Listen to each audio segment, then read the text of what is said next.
राज्यामधील 1 लाख अमराठी रिक्षा आणि टॅक्सी चालकांना मराठीचे धडे दिल्याची माहिती मंत्री प्रताप सरनाईक यांनी केली आहे। उर्वरित सर्व चालकांनाही 15 ऑगस्ट पूर्वी या संधीचा लाभ घेऊन मराठी शिकावं असं आवाहन त्यांनी केलं। मराठी न बोलण्याचा माज 15 तारखेनंतर उतरवला जाईल असा इशारा संदीप देशपांडे यांनी दिला।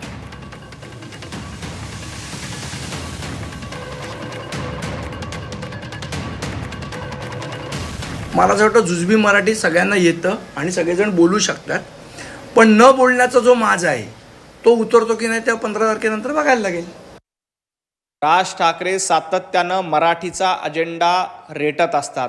महाराष्ट्रामध्ये मराठी शिकली पाहिजे, मराठी आली पाहिजे असं सातत्यानं राज ठाकरे यांच्या भाषणातून येतं। मराठी माणसासाठी आंदोलन करतो असा दावा देखील राज ठाकरे करतात।